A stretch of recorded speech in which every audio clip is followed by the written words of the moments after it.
मोदी से लेकर योगी की तारीफ में बिजी राजा भैया, लेकिन इसी दौरान राजा भैया के सबसे बड़े दुश्मन ने दिया ओपन चैलेंज। राजा भैया ने अपने सबसे बड़े दुश्मन गुलशन यादव के चैलेंज को हल्के में लिया, उनकी चुनौती को जानकर भी अनजान बनने का प्रयास किया।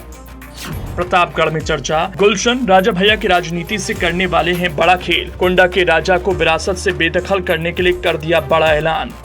यूपी के मुख्यमंत्री योगी आदित्यनाथ हुए या देश के प्रधानमंत्री नरेंद्र मोदी, राजा भैया एक के बाद एक उनकी तारीफ कर रहे थे, लेकिन इसी दौरान उनके सबसे बड़े दुश्मन ने एक ऐसा संदेश भेजा कि वो चौंक गए, हैरान हो गए। ऐसा लगा जैसे वो फिर से राजा भैया को सीधी चुनौती दे रहे हैं। अयोध्या में राम मंदिर निर्माण के लिए राजा भैया ने पीएम मोदी से लेकर सीएम योगी के ओज का खूब वर्णन विधानसभा में किया। सीएम योगी तो उनके गुणगान में खो गए, लेकिन इसी दौरान प्रतापगढ़ से राजा भैया के दुश्मनों के लिस्ट में पहले नंबर पर आने वाले सपा नेता गुलशन यादव ने चंद लाइनों में एक ऐसी बात कही जिसमें राजा भैया के सत्ता को कुंडा से उखाड़ फेंकने का प्रण लगता है।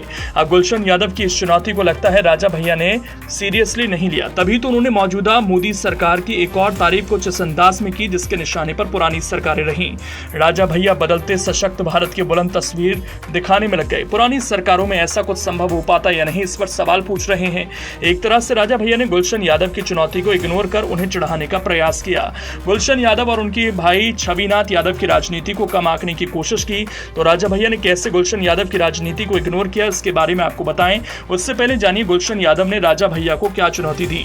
दरअसल सोशल मीडिया में एक्स अकाउंट पर एक तस्वीर पोस्ट करने के साथ ही चंद लाइनें लिखी। उस तस्वीर में गुलशन यादव अपने भाई छविनाथ यादव से गले मिलते नजर आ रहे हैं, साथ ही लिख रहे हैं, वर्षों तक वन में घूम घूम, बाधा विघ्नों को चूम चूम, सह धूप धाम पानी पत्थर, पांडव आए कुछ और निखर, सौभाग्य न सब दिन होता है, देखे आगे क्या होता है। ये चुनौती सीधे तौर पर राजा भैया को गुलशन यादव ने दी। एक तरह से उन्होंने राजा भैया को सीधे सीधे कहा, अब बस हो गया, जो होना था उससे हमने सह लिया, स्वीकार कर लिया, लेकिन अब हम पहले वाली स्थिति में नहीं रहे, मुकाबला करने के लिए तैयार हैं, पहले से ज्यादा घातक होकर आप पर वार करेंगे। सौभाग्य जो अब तक रूठा था अब वो अपने साथ है। साफ एक बड़ी लड़ाई लड़ने के लिए राजा भैया को गुलशन यादव तैयार रहने के लिए कह रहे हैं, लेकिन लगता है जनसत्ता पार्टी लोकतांत्रिक के अध्यक्ष राजा भैया पर इसका असर नहीं हुआ, तभी तो सब कुछ भूल प्रधानमंत्री नरेंद्र मोदी के इस प्रयास की तारीफ कर रहे हैं।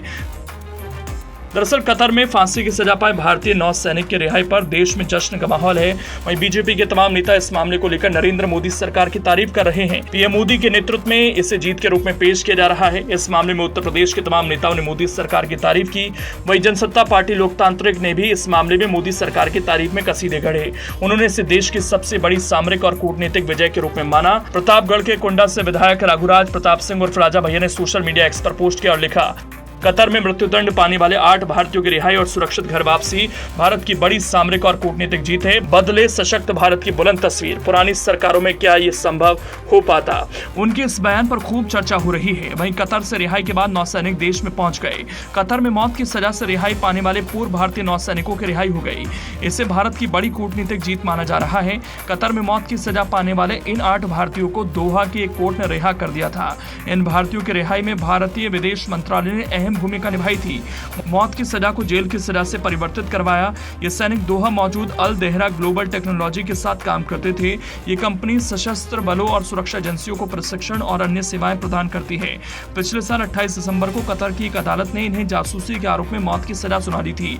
भारत सरकार इस मामले में एक्टिव हुई। पूर्व नौसैनिकों को राजनीतिक तौर पर सहायता दी गई।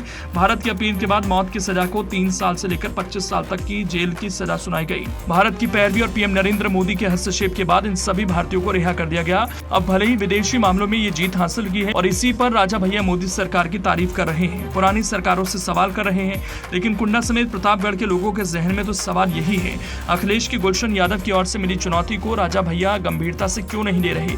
क्या राजा भैया गुलशन यादव और उनके परिवार की राजनीति को चूका हुआ मान चुके हैं?